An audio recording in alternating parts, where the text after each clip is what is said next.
morning. You're listening to Insurance Matchmaking, your path to health, life, and Medicare coverage with Matt Libby Insurance. And now, sharing his knowledge, here's your host, Matt Libby. All right, good morning. Welcome back to Insurance Matchmaking. If you listened to the show last week, you met Caleb Allen with Libby Financial. We just really kind of talked, got to know each other. I don't want to say got to know him. You got to know him. I've already had coffee with Caleb a couple months ago where I got to know him. But I had asked him to come on the show. We're at the year end here. We're recording here before Christmas because Christmas week is not going to be a good week. I normally record on Wednesdays, and Christmas just so happens to be on Wednesday. So I will probably in the New Year's Day will be my normal day, so I'll record early next week, but that's kind of the plan right now to still do a recording for, and that show will actually air in next year. But I asked Caleb, I was like, I emailed him yesterday.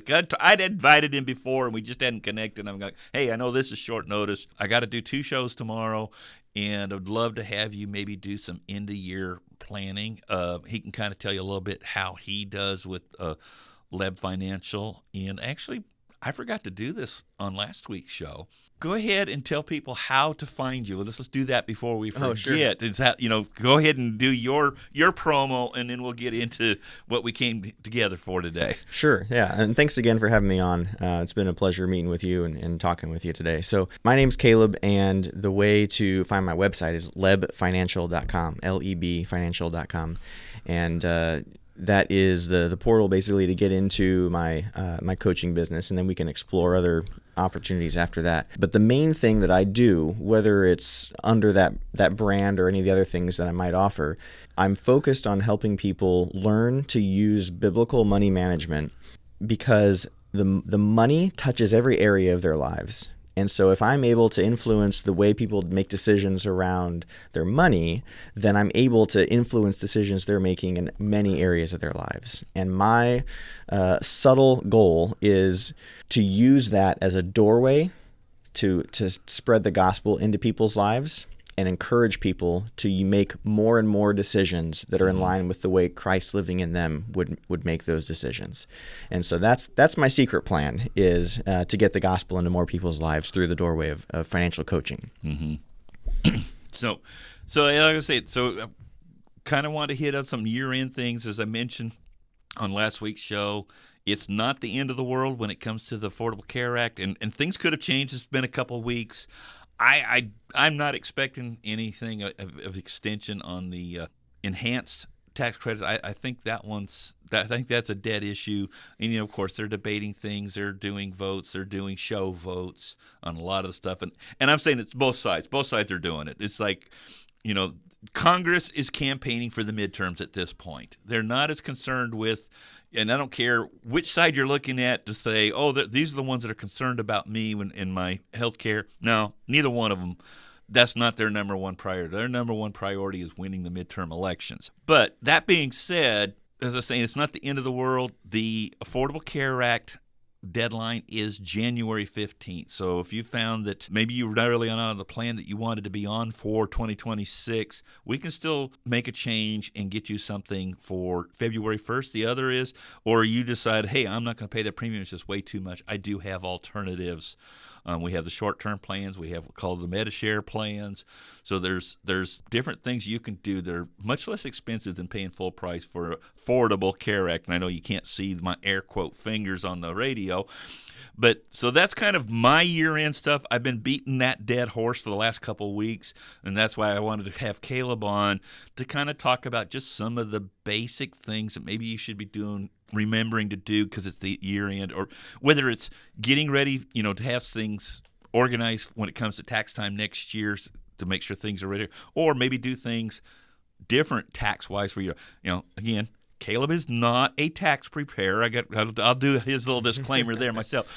I do, I know a lot about taxes because I am a self-employed business owner.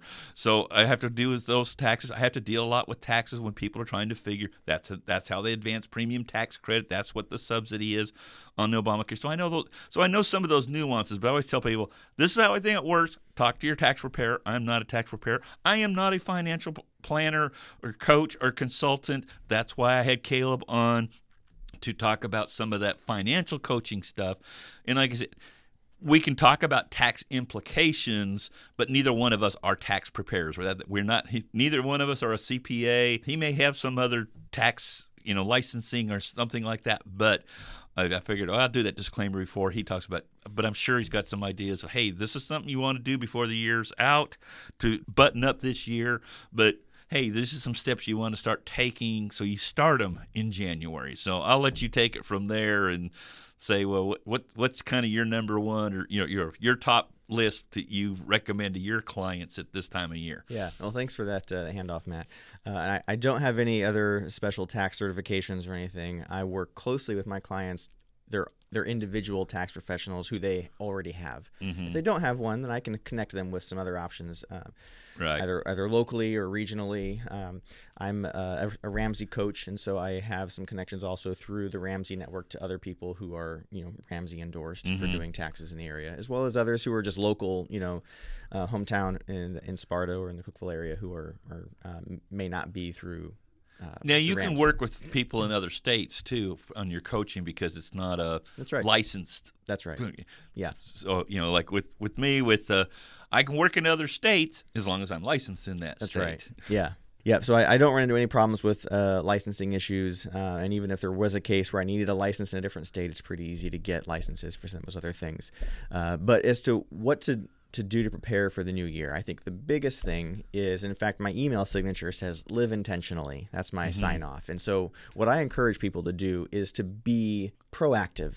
If a person is passive in life, then you're not really taking control of the outcome. Right. Of course, we know the outcome belongs to the Lord, but we still are meant to be deliberate in our actions to do a thing with our lives, not just let life happen to us. God has given us a mission. He put Adam in the garden to tend the garden and to watch over it. He didn't put him in there just to enjoy the garden and pick the fruit and lounge around. He had work to do. And in the same way, in our own lives, we ought to be doing something proactively. And when that comes into the world of our finances, that means we ought to be deliberately planning, what are we going to do in this coming year? And that might look like, bigger things like, we're going to do a summer road trip, or we're going to do a cruise, or whatever the thing is that you're going to be doing. You ought to have that in mind in advance so you can be preparing for it. And of course, in finances and financial coaching, we're going to talk about budgeting. And so that would mean putting a line item on your monthly budget, starting as soon as you are aware that you plan to do this thing in 6 or 9 or 10 months. Put a line item on your budget and say, well, I know it's going to cost this much, and let's just make up an example of a cruise in the month of September. And you do the research, you find out what the cruise will cost, but you have to book it by June. So you might think, well, I've got 9 months to save up for the cost of the cruise, but you need to be able to have a deposit or make maybe full payment by June. And so airline tickets. Yeah, there you go. Right. And so you need to have the money set aside in your budget before the date when you need to spend the money. And so things like that all come together where you need to be proactively researching, making your plans for later in the year.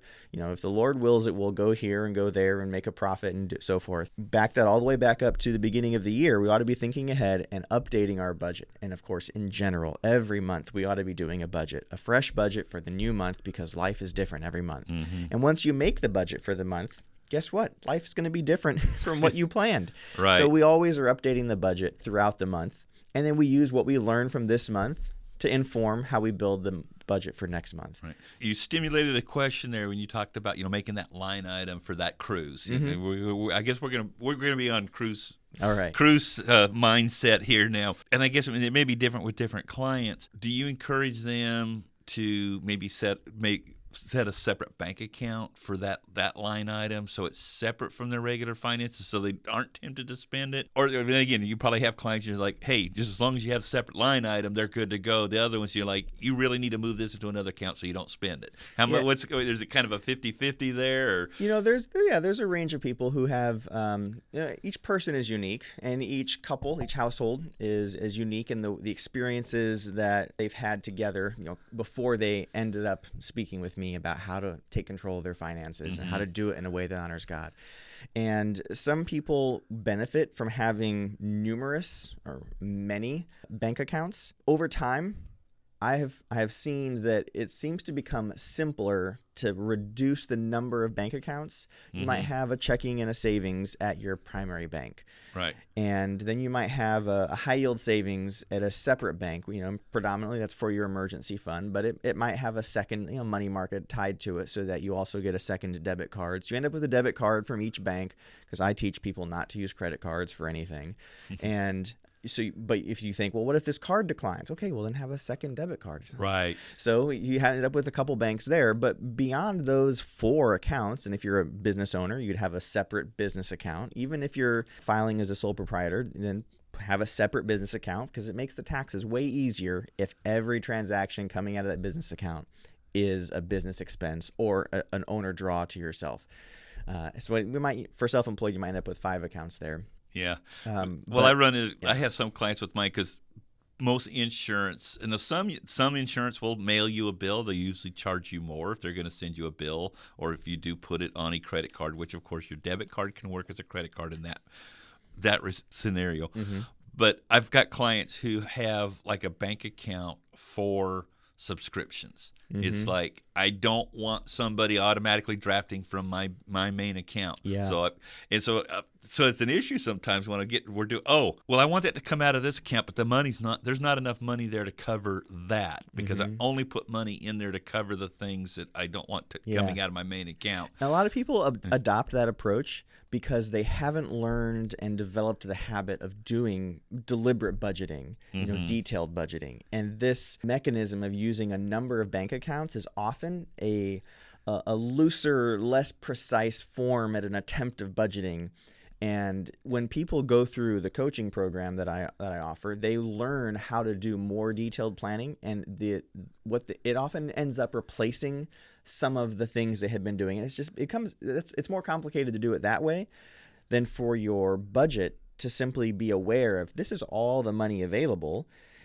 The budget doesn't care which savings account it's in, but it knows that this is all the money I have, and here's all the earmarks for how I'm going to spend it. That kind of made me think of the envelope method. When people that would purely cash budgeting, it's like they get their paycheck, they cash their paycheck, and then they put, okay, here's $20 for groceries, here's $50 for the utilities, here's the rent money.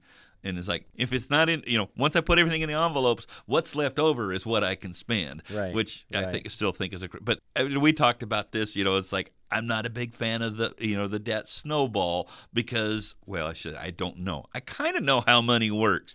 And so it's like, my thing is, it's like, if I have different lines of credit, I want to pay off the higher credit amount first. But I do get that, it is it's also a psychological thing of those small victories. It's like, okay, let's get this small one paid off, and then take what we were paying there to pay on the others. Yeah, there's a real mathematical benefit to paying high interest first, but that mathematical benefit often doesn't translate to a person successfully sticking with it, being consistent in their effort to get out of debt, to take control. And so that's why we kind of recognize, look, what's the best way to win the game? That's the method we're going to teach people. And that's why I do teach the Ramsey method for debt snowball, because it's been proven to be a really high rate of success for people who adopt it. So how do people come to you? I mean, are they like, hey, I'm broke, or my credit's shot, can you help me fix that? Or I guess it's a mixture, or you got, like you said, you talked about 2 households coming together. I've been married twice now. I'm on my second marriage. And, if she's going to listen to this, she's going to say, yeah, you're on your last marriage. But we have different approaches to how we handle finances. And so sometimes it's just a matter of, okay, I think this way, my spouse thinks this way. Can you help us come up with a plan that? So I don't know how much it is that, or more of like, hey, I'm broke, I need to, or I want to, and I'm sure the other is, how can we build for the future too. Yeah. So I guess there's a little bit of everything there, but what's your most common, I guess? Well, there's a range, I don't know if this is the right word, but there's a range of level of desperation that a person might have. Good point. A person who's broke and trying to close the gap might feel like, I really need to change something right now. But on the other side, there might be people who aren't in as tight of a cash flow position, but they have this sense that I ought to be doing more. I'm not quite investing enough. How do I invest more? Well, your debt payments are kind of in the way. So we'll work on the whole program.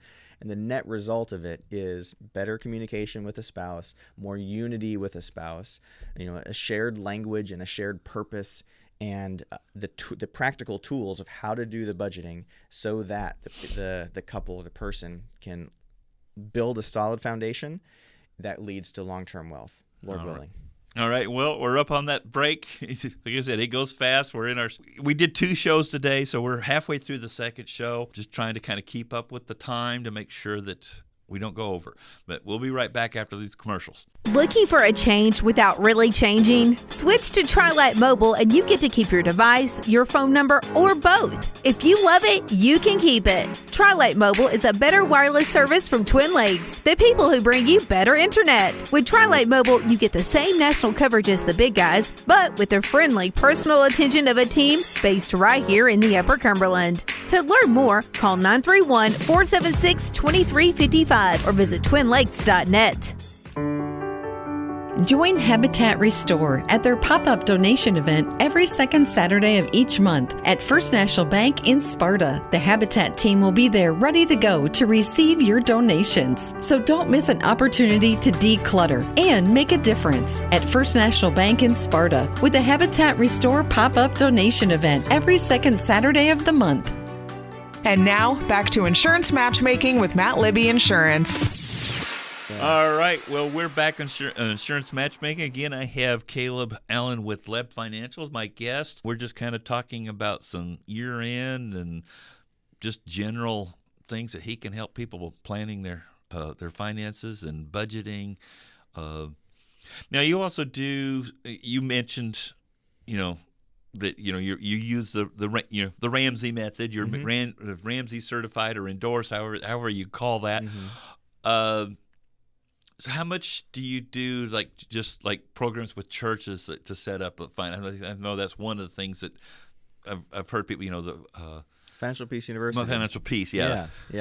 Well, Financial Peace University is a 9-lesson course that systematically walks people through a way of managing money that has been proven to work, by the literally millions of people who have adopted it and implemented it and used that system to build wealth. I use the Financial Peace University as part of my coaching program for my clients. I also offer Financial Peace University through my church, and that's something that I began doing a decade ago when my wife and I first recognized that we weren't as prepared financially for upcoming life changes. In our case, she was expecting our first, and we had been both working, dual income, no kids, and spending everything we made. And my wife's smarter than I am, so she was making more, and I was probably the one spending more. But she approached me and said, Caleb, I would like to stay home with the baby when the baby's born. And we didn't know the gender, the sex of the child until she was born. But she wanted to stay home. And her question was, can our household afford for me to not be working since I'm the one who earns more? Can we live on just your income?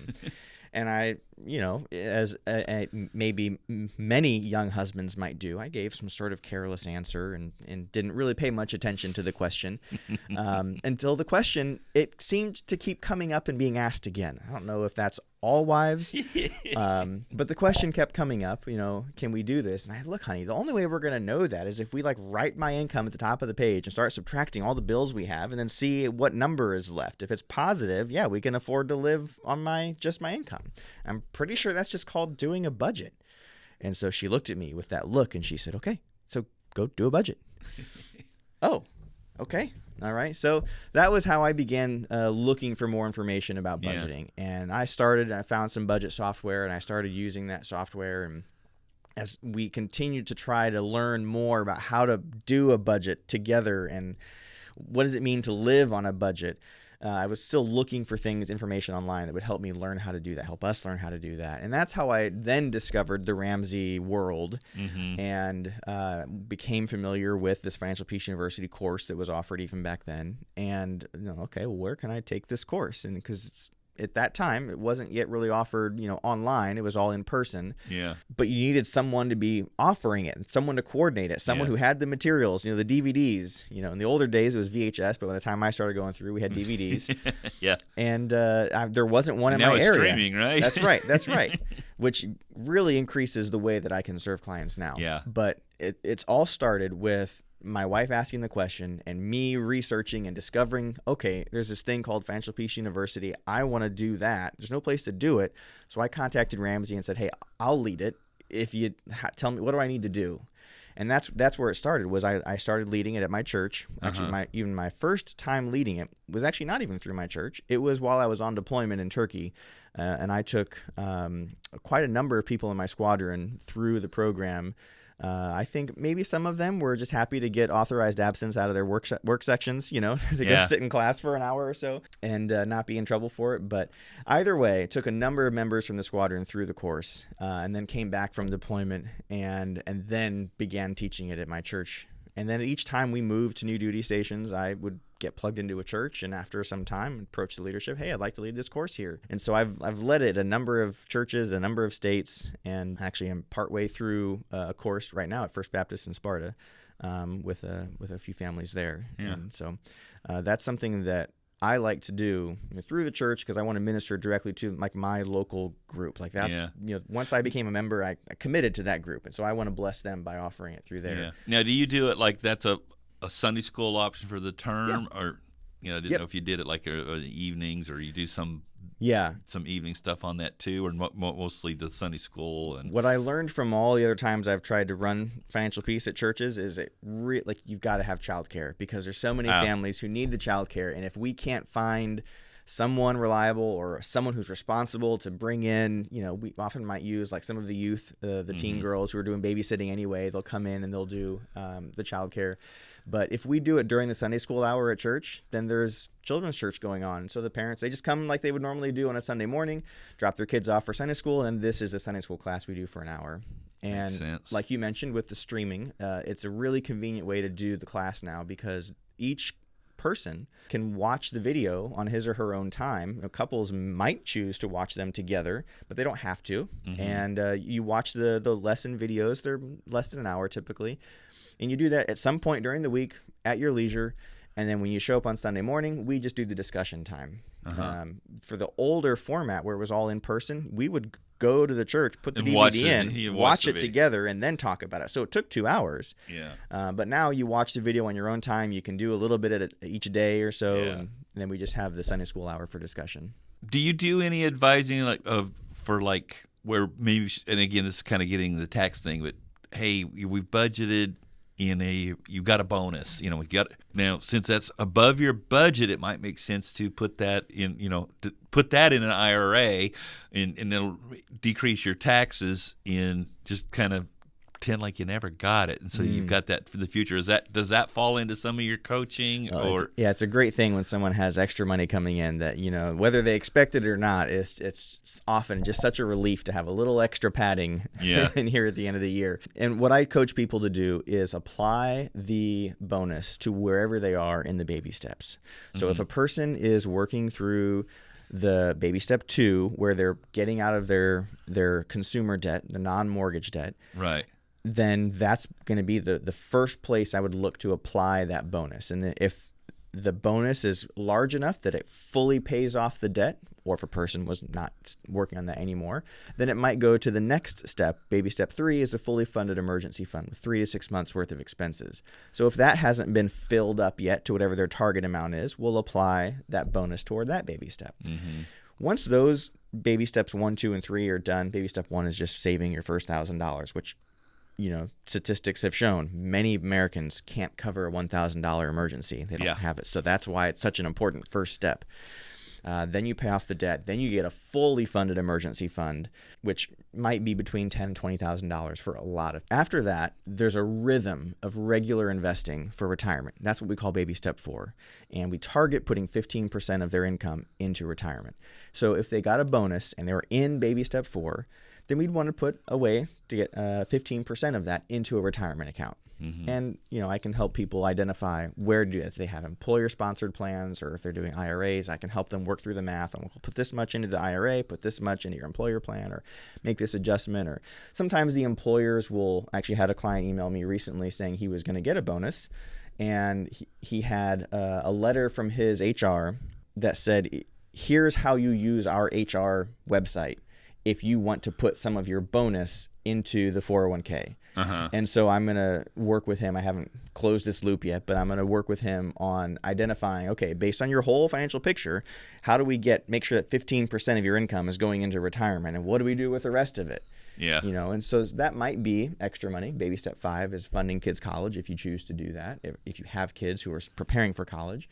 And beyond that, if we've already satisfied the retirement contributions and whether or not we're doing anything for kids' college, we've satisfied that. Step 6 is paying off the mortgage faster. So we can also, at this point, I'll say too, if they want to go on a cruise, this is a nice way to use the money too. As long as we're out of debt and we have the emergency fund, then going on a cruise is an appropriate use of the money. And Dave does teach people you ought to do 3 things with money: give, save, and spend. In fact, those are the only 3 things you can do with money. You can give some of it into whether it's to church or charity or finding a ministry that's meaningful to you, something that's you've been touched by in the past. For instance, we've had pregnancy loss in our recent history, and so we sponsor a local ministry out of Sparta that ministers to people. We provide blessing boxes, especially here in Cookeville at the Cookeville Regional Medical Center, labor and delivery ward. They provide blessing boxes to mothers who have lost their baby, either in utero or during the delivery process, or even if it's delivered and then you lose the baby afterwards. These blessing boxes are a way to really minister to those people, and that's through the Tribe Ministry out of Sparta there. So giving is a part of what you should do. Spending would be going on the cruise, or we're going to upgrade our phones. Who cares? Have some fun with it. You ought to practice spending some of it, as long as you're in that part of the baby step process where you're not just focused on getting out of debt. And then saving it would be, maybe you're setting it aside for a trip next summer, or you're setting it aside for the retirement accounts or the kids' college. Those fall under the same category of saving. So give, save, and spend. Those are the things you can do with a bonus, and I'd encourage people to do all 3 of those. Yeah, I like how you mentioned that client that their HR says, hey, here's how you can use our website to put that into your 401k, because you get to put that in there and not be taxed on that now. Where normally with bonus, if you get a bonus, they tax it at a higher rate than your regular pay. So you're like, oh, I'm going to get this bonus, and it's like, that's all I got deposited. So I like the fact that employer was taking a proactive route to help people maximize their bonus. Yeah, and an HR department's not going to know your financial situation to be aware of how you ought to be using the money. And so a financial coach is a great way to figure out, where should I be using this? And once I've decided where I should, how do I do that? So what's the math? What percentage should I put in this box? Because they might want to split some. Well, if they put 100% in the box, then 100% of the bonus could go into the 401k. If they put 50% or 15 or 5 or whatever the number is, all figuring that out is part of what I help my clients work through, so they don't have to do it on their own. Well, we're getting close to the end, so we kind of need to wrap up a little bit. Again, go ahead. How do people get a hold of you? Yeah, lebfinancial.com, lebfinancial.com. All right. And also, if you go to insurancematchmaking.com, there's a box for questions. So you say, oh, who was that guy, the financial guy on your show? I can't find the pre-recording of the show, not the pre-recording, but we will get those out on the YouTube. I've got like 3 of the most recent episodes that need to get added there. So this one will get added as soon as I can, and it'll be on it. And you may not see a direct link for it on the on the Insurance Matchmaking website, but of course, you click on any one of those YouTubes, you can go. And please subscribe to the channel. You'll get notified when I put out new shows. But help me get the word out. The other thing is, fortunately, I've been very, very grateful for a lot of my recent clients getting me some Google reviews because a lot of people, about half the people I've been talking to lately, have said that they just they Googled, they did a web search and found me that way. So those Google and currently I might, as they say, might jinx it here, have 5-star reviews, and that that's all I have, and I'd like to keep it that way if possible.